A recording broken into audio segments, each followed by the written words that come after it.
കഴിഞ്ഞ ദിവസം ടാറ്റയുടെ ടിയാഗോ വാഹനം എടുത്തേണ്ട ഒരു വീഡിയോ ചെയ്തിരുന്നു. അപ്പോൾ പലരും പറഞ്ഞു ഒരു ഡീറ്റെയിൽ വീഡിയോ ചെയ്യണമെന്ന്.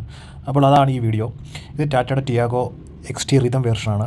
ഇതൊരു compact hatchback Daytona grey കളറാണ് ഈ വണ്ടി കൊടുത്തിരിക്കുന്നത്. ഇത് മാത്രമല്ല റെഡ് ഉണ്ട്, വൈറ്റ് ഉണ്ട്, ബ്ലൂ ഉണ്ട്. അങ്ങനെ മൾട്ടിപ്പിൾ കളറിൽ വാഹനം അവൈലബിൾ ആണ്. ഇതിൻ്റെ ഷോറൂം വില ഏകദേശം 6,90,000 രൂപ അടുപ്പിച്ചായി. ടാറ്റയുടെ തിരിച്ചുവരവ് എന്ന് നമ്മൾ പറഞ്ഞിരുന്ന കാലത്ത് ടാറ്റയുടെ ടിഗോർ ആയിരുന്നു ആദ്യം വന്നത്. പിന്നെ ടിയാഗോ വന്നു, പിന്നെ ടാറ്റ നെക്സം വന്നു, ടാറ്റ പഞ്ച് വന്നു. അങ്ങനെ പലതരത്തിലുള്ള വാഹനങ്ങൾ ഇപ്പം നിലവിൽ അവൈലബിൾ ആണ്. പിന്നെ അതിൻ്റെ ബിൽഡ് ക്വാളിറ്റിയിൽ കുറച്ച് മാറ്റങ്ങൾ കൊണ്ടുവന്നു. നമുക്കറിയാം ടാറ്റ ഇൻഡിഗോ അങ്ങനെ ഒരുപാട് വണ്ടി ഇറങ്ങിയപ്പോൾ ഒരുപാട് ബുദ്ധിമുട്ടുകളൊക്കെ വന്നിരുന്നു, ഒരുപാട് പരാതികൾ വന്നിരുന്നു. ഒരു തവണ ടാറ്റയുടെ ഏതെങ്കിലും വാഹനം എടുത്തിരുന്നാൽ അത് പിന്നെ ജീവിതകാലം മുഴുവൻ വർക്ക്ഷോപ്പിൽ കൊടുക്കാനേ നേരമുള്ളൂ എന്ന് പറഞ്ഞിട്ടുണ്ടായിരുന്നു. കാരണം ഞാനും വർക്ക്ഷോപ്പിൽ നിന്നൊരു വ്യക്തിയാണ്. സോ അതുകൊണ്ട് എനിക്ക് ടാറ്റയുടെ പഴയ വാഹനങ്ങളോട് എനിക്ക് കൂടുതൽ യോജിപ്പില്ലായിരുന്നു. പക്ഷേ ടിഗോറിൻ്റെ കടന്നുവരവോടുകൂടി ഒരുപാട് കസ്റ്റമേഴ്സ് പോസിറ്റീവ് അഭിപ്രായം പറയുകയുണ്ടായി. സോ അതിനുശേഷമാണ് ഈ ടിയാഗോ വന്നത്. 2016 ടിയാഗോ ലോഞ്ചായത്. പല വേരിയൻറ്റിലും അവൈലബിൾ ആണ്. അപ്പോൾ ഈ വണ്ടിയെ പറ്റിയാണ് ഞാൻ ഇന്ന് പറയാൻ പോകുന്നത്. ഇത് ടിയാഗോയുടെ XT റിതം വേർഷനാണ്. ഓക്കെ, ഇനി വണ്ടിയുടെ ഡീറ്റെയിൽ ആയിട്ട് കാര്യങ്ങൾ ഞാൻ പറയാം. ഈ വാഹനത്തിൻ്റെ വീൽ ബേസ് എന്ന് പറഞ്ഞാൽ 2400 മില്ലിമീറ്ററാണ്. ലെങ്ത് 3765 മീറ്ററും വിഡ്ത്ത് 1677 മില്ലിമീറ്ററുമാണ്. ഹൈറ്റ് 1535 മില്ലിമീറ്ററുമാണ്. ഇത് പെട്രോൾ വേരിയൻറ്റും CNGയും അവൈലബിൾ ആണ്. അതുമാത്രമല്ല ഇത് മാനുവലും ഓട്ടോമാറ്റിക്കലും ഇത് നമുക്ക് അവൈലബിൾ ആയിട്ട് ലഭിക്കുന്നതാണ്. ഒറ്റ നോട്ടത്തിൽ ഒരു അലോയ് വീലായിട്ട് തോന്നുമെങ്കിലും ഇത് അലോയ് വീലല്ല, സാധാ വീലാണ്. ട്യൂബ്ലെസ് ടയറാണ് വരുന്നത്. അലോയ് വീല് പോലത്തുള്ള ഒരു വീൽ കപ്പടിച്ചിരിക്കുകയാണ്. നമ്മൾ ആ വാഹനം ആദ്യം കാണുമ്പോൾ അലോയ് വീലായിട്ട് തോന്നുമെങ്കിലും അലോയ് വീലല്ല. അതാണ് എനിക്ക് ആദ്യമായിട്ട് ഡിസഡ്വാൻറ്റേജ് ആയിട്ട് തോന്നിയത്. കാരണം വണ്ടി അലോയ് വീല് പ്രൊവൈഡ് ചെയ്യുന്നില്ല കമ്പനി. സോ നമുക്ക് വേണമെങ്കിൽ അഡീഷണൽ ആയിട്ട് നമുക്ക് ചെയ്യാൻ പറ്റും, അലോയ് വീല് ആഡ് ചെയ്യാൻ പറ്റും. പുറമേൽ തന്നെ പറഞ്ഞ് അലോയ് വീല് മാറ്റിയെടുക്കാവുന്നതാണ്. അതിൻ്റെ അപ്പോൾ വിലയിലും വ്യത്യാസം വരുന്നുണ്ട്. തരക്കേടില്ലാത്ത ലുക്കാണ് സൈഡിൽ നിന്ന് നോക്കുമ്പോഴും നമുക്ക് കാണാൻ പറ്റുന്നത്. നമുക്ക് കാണുമ്പോൾ തന്നെ മനസ്സിലാവും അത്യാവശ്യം ലെങ്തൊക്കെ ഉള്ള ഒരു വാഹനമായിട്ട് തന്നെ നമുക്ക് ഫീൽ ചെയ്യും. പുറത്ത് മാത്രമല്ല അകത്തും നല്ല സ്പേസ് അവൈലബിൾ ആണ്.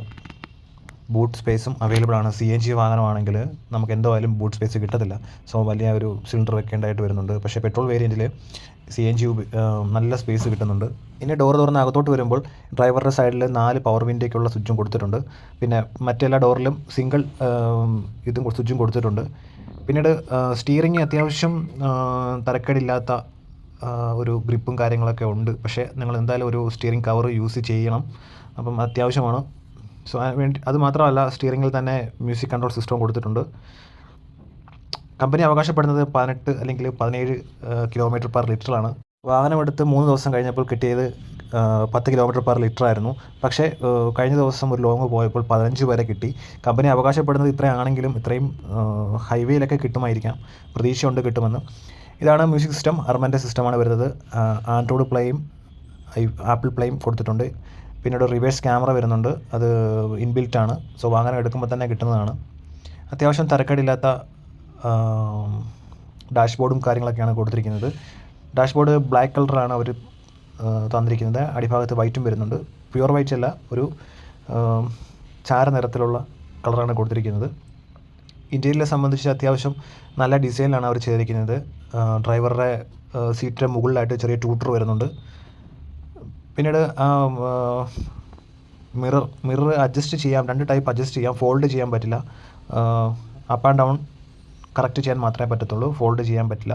പക്ഷേ അത് ടോപ്പ് വേരിയൻറ്റിൽ അത് ഫോൾഡ് ചെയ്യാം, ഓട്ടോമാറ്റിക്കലായിട്ട് ചെയ്യാൻ പറ്റുന്ന രീതിയാണ് കൊടുത്തിരിക്കുന്നത്. ഇതാണ് വാഹനത്തിൻ്റെ ബാക്ക് സ്പേസ്. അത്യാവശ്യം നല്ല സ്റ്റൈലും കാര്യങ്ങളൊക്കെ ഉണ്ട്. ടെയിലാകുമ്പോഴാണെങ്കിലും ആ നമ്പർ പ്ലേറ്റ് വരുന്ന ഭാഗത്ത് ഒരു പ്രത്യേക രീതിയിലാണ് അവർ ചെയ്തു വച്ചിരിക്കുന്നത്.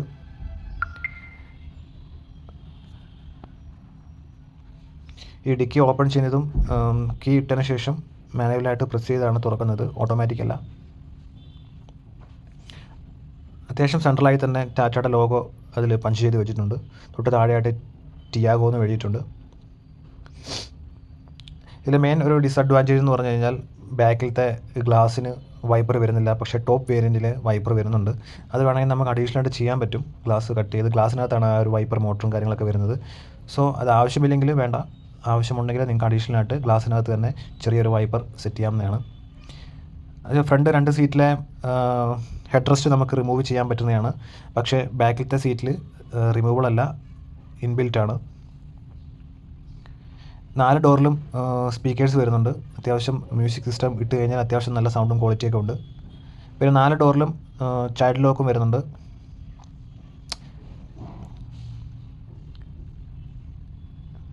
മീറ്റർ ഡിജിറ്റൽ മീറ്ററാണ് വരുന്നത്. പിന്നീട് പറയേണ്ട ഒരു കാര്യം, വാഹനം ഫോഗ് ലാമ്പ് പ്രൊവൈഡ് ചെയ്യുന്നില്ല. നമ്മൾ അഡീഷണൽ ആയിട്ട് ഫോഗ് ലാമ്പ് വെക്കുന്നതാണ്. ഏകദേശം ഷോറൂമിൽ തന്നെ ചെയ്തുകൊണ്ട് ഏകദേശം 8000 രൂപയായി 2 ഫോഗ് ലാമ്പ്. അത് വെച്ചതിന് ഏകദേശം അത്രയും രൂപയായി. അപ്പം ഫോഗ് ലാമ്പ് ഇല്ലെങ്കിൽ ആ ഭാഗത്ത് കവർ ചെയ്ത് വെച്ചിരിക്കുകയായിരിക്കും. ബാക്കിലോട്ട് വരികയാണെങ്കിൽ ബാക്കിലത്തെ അത്യാവശ്യം കാല് വെക്കാൻ നല്ല രീതിയിലുള്ള സ്പേസ് വാഹനത്തിൽ കൊടുത്തിട്ടുണ്ട്. വലിയ ബുദ്ധിമുട്ടോ കാര്യങ്ങളോ ഉണ്ടാവില്ല. ഏകദേശം ഒരു 6 പേര് മാക്സിമം, 5 സീറ്റാണെങ്കിലും ഒരു 6-7 പേർക്ക് മാക്സിമം അഡ്ജസ്റ്റ് ചെയ്തിരിക്കാൻ പറ്റും. അത്യാവശ്യം ബാക്കിൽ സാധനങ്ങളൊക്കെ വെക്കാൻ പറ്റിയ സ്പേസും കാര്യങ്ങളൊക്കെ കൊടുത്തിട്ടുണ്ട്. പിന്നീട് ഡ്രൈവർ സീറ്റ് അഡ്ജസ്റ്റ് ചെയ്യാവുന്ന ടൈപ്പാണ്. 2 രീതി അഡ്ജസ്റ്റ് ചെയ്യാം. പ്രത്യേകിച്ച് എടുത്തു പറയേണ്ടത് ഇതിൻ്റെ ഹൈറ്റ് അഡ്ജസ്റ്റ് ചെയ്യാമെന്നാണ്. പല ആൾക്കാരും പല ഹൈറ്റ് ഉള്ളവരാണ്. സോ അതനുസരിച്ച് വാഹനത്തിൻ്റെ സീറ്റ് ഹൈറ്റിൽ തന്നെ അഡ്ജസ്റ്റ് ചെയ്യാൻ പറ്റും. അത് നല്ലൊരു ഗുണമായിട്ട് എനിക്ക് തോന്നിയിട്ടുണ്ട്. അത് മാനുവലാണ് ചെയ്യുന്നത്, ഓട്ടോമാറ്റിക് അല്ല. മാനുവലായിട്ട് നമുക്ക് ഇതുപോലെ അഡ്ജസ്റ്റ് ചെയ്യാവുന്നതാണ്. അത്യാവശ്യം സീറ്റൊക്കെ എന്ന് പറഞ്ഞാൽ ലെതർ ടൈപ്പാണ്. നല്ല സ്റ്റിച്ചിങ് കാര്യങ്ങളൊക്കെ ചെയ്തിട്ടുണ്ട്. പിന്നെ ഇതിൻ്റെ അകത്ത് വേണമെങ്കിൽ എക്സ്ട്രാ സീറ്റ് കവർ വാങ്ങിയിടാം. ഇപ്പോൾ ഞങ്ങൾ അഡീഷണലായിട്ട് വാഹനം വാങ്ങിയപ്പോൾ കിട്ടിയ സീറ്റ് കവറാണ് ഈ കൊടുത്തിരിക്കുന്നത്. ഹാൻഡ് ബ്രേക്ക് ഇടുന്നതിനും റിലീസ് ചെയ്യുന്നതിനും വലിയ ബുദ്ധിമുട്ടോ കാര്യങ്ങളുമില്ല. പക്ഷേ വാഹനം എടുത്തപ്പോൾ ഗിയർ ഇടാൻ വേണ്ടിയിട്ട് കുറച്ച് ബുദ്ധിമുട്ടുണ്ടായിരുന്നു. കാരണം പുതിയ വാഹനമാകുമ്പം ഏകദേശം കുറേ ഓടിക്കഴിഞ്ഞാൽ മാത്രമേ ഗിയർ ഷിഫ്റ്റ് ചെയ്യുന്നതിൽ ഒന്ന് സ്മൂത്ത് ആകത്തുള്ളൂ. അപ്പം അത് പുതിയ വാഹനം, എല്ലാ വാഹനങ്ങൾക്കും ഇതുപോലൊരു ഹാർഡ്നെസ് ഫീൽ ചെയ്യുന്നുണ്ട്. സോ പുതിയ വാഹനം എടുക്കുന്നവർക്കറിയാം ഈ ഒരു ബുദ്ധിമുട്ട്. അപ്പം ഇതിപ്പോൾ റിവേഴ്സ് ക്യാമറ ഇട്ടേക്കാണ്. അത്യാവശ്യം നല്ല ക്വാളിറ്റിയിലാണ് റിവേഴ്സ് ക്യാമറ കാണുന്നത്. റിവേഴ്സ് ഗിയർ ഇടുമ്പോൾ ഉള്ള ആ ഒരു കാഴ്ച അത്യാവശ്യം ക്യാമറ നല്ല രീതിയിൽ കാണാൻ പറ്റും. കഴിഞ്ഞ ദിവസം പറഞ്ഞിരുന്നു, XT വേർഷൻ നോക്കിയപ്പോൾ ഈ പറഞ്ഞ പോലെ ഹർമൻ്റെ ഈ ഒരു ആൻഡ്രോയിഡ് സിസ്റ്റം ഇല്ലായിരുന്നു. നോർമൽ ഒരു മ്യൂസിക് സിസ്റ്റം മാത്രമായിരുന്നു. സോ അതും മാറ്റിയിട്ടാണ് ഈ XT റിതം വേർഷൻ എടുത്തത്. ഇപ്പോൾ നിങ്ങൾക്ക് കാണാൻ പറ്റും ഈ ഒരു ഹർമൻ്റെ ഒരു സിസ്റ്റം. അപ്പം അതിൽ അത്യാവശ്യം എല്ലാ കാര്യങ്ങളും അത് ചെയ്യാൻ പറ്റുന്ന ടൈപ്പാണ്. ബ്ലൂടൂത്ത്, വൈഫൈ എല്ലാം സപ്പോർട്ട് ചെയ്യും. ഇതാണ് ഡിജിറ്റൽ മീറ്ററിൽ വരുന്നത്. അത്യാവശ്യം എല്ലാ സെൻസേഴ്സും വർക്കായില്ലെങ്കിലുള്ള സിഗ്നൽസും ഈ ഒരു ഡിജിറ്റൽ മീറ്ററിൽ കാണിക്കുന്നുണ്ട്. അത്യാവശ്യം ടച്ച് നല്ല രീതിയിലാണ് വർക്കാവുന്നത്. ഒരു ഹാർഡ്നെസ്സോ അല്ലെങ്കിൽ ഒന്ന് സ്ലോയോ ഒന്നും തന്നെ ഇല്ല. ഈ സിസ്റ്റത്തെ പറ്റി ഞാൻ കൂടുതൽ പറയുന്നില്ല, കാരണം ഇതിനെപ്പറ്റി എനിക്ക് കൂടുതൽ അറിയില്ല. ഇതിപ്പം വാഹനം മേടിച്ചിട്ട് ഒരു 6-7 ദിവസമായതേ ഉള്ളൂ. ജസ്റ്റ് ഒരു യൂസർ റിവ്യൂ മാത്രം പറയാമെന്ന് വിചാരിച്ചു. പിന്നെ ഈ ഒരു പ്രൊമോഷനല്ല, വാഹനം ഇത് തന്നെ എടുക്കുക, ഒരു നല്ല വാഹനമാണ് എന്ന് പറയുന്നതല്ല. ഞാനൊരു വാഹനം എടുത്തിയപ്പോൾ അതിൻ്റെ ചെറിയൊരു ഡീറ്റെയിൽസ് പറയുന്നേ ഉള്ളൂ. ഈ ഒരു സിസ്റ്റത്തിൽ ജസ്റ്റ് തീമൊക്കെ ഇങ്ങനെ അഡ്ജസ്റ്റ് ചെയ്യാൻ പറ്റും. പല ടൈപ്പിൽ ഉള്ള തീം നമുക്ക് ആഡ് ചെയ്യാൻ പറ്റും. USB സപ്പോർട്ട് ചെയ്യുന്നുണ്ട്. അപ്പോൾ നിങ്ങൾ വാഹനം എടുക്കാൻ ഉദ്ദേശിക്കുന്നവർ നല്ല പോലെ ഒന്ന് റിവ്യൂ ചെയ്തതിന് ശേഷം അല്ലെങ്കിൽ ഒന്ന് കണ്ടതിന് ശേഷം മാത്രം ഒരു വാഹനം എടുക്കാൻ ശ്രമിക്കുക. ഓക്കെ, കഴിഞ്ഞ തവണ ഒരു വീഡിയോ ചെയ്തപ്പോൾ അത് ഡീറ്റെയിൽ ആയിട്ടൊരു വീഡിയോ ചെയ്യണമെന്ന് തോന്നിയത് കൊണ്ടാണ് ഞാൻ ഈ ചെയ്യുന്നത്. 2 രീതിയിൽ അഡ്ജസ്റ്റ് ചെയ്യാം. ഒന്ന് ഗ്ലാസിൻ്റെ പൊസിഷൻ മാത്രമേ അഡ്ജസ്റ്റ് ചെയ്യാൻ പറ്റൂ. ഗ്ലാസ് ഫോൾഡ് ചെയ്ത് ഫുള്ള് മടക്കാൻ പറ്റില്ല ഈ ഒരു നോബ് കൊണ്ട്.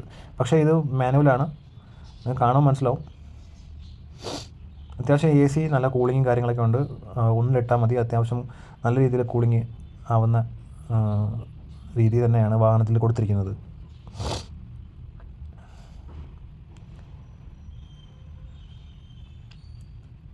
അപ്പോൾ ഇത്രയേ ഉള്ളൂ എന്ന് പറയണമെന്ന് തോന്നി. വാഹനത്തിൻ്റെ ചെറിയൊരു ഡീറ്റെയിൽ ആയിട്ട് ഒന്ന് പറയണമെന്ന് തോന്നി. പിന്നെ വാഹനം ഞാൻ പറഞ്ഞല്ലോ, വാഹനം എടുത്തപ്പോൾ ഇത്രയാണ് മൈലേജ് പറഞ്ഞിരുന്നത്. പക്ഷേ കഴിഞ്ഞ ദിവസം എനിക്ക് പ്രതീക്ഷിക്കാത്ത രീതിയിലുള്ള മൈലേജ് ലഭിച്ചു. പലരും പറയുന്നത് 15-17 വരെ കിട്ടുമെന്നാണ്. അപ്പോൾ എന്തായാലും നോക്കാം.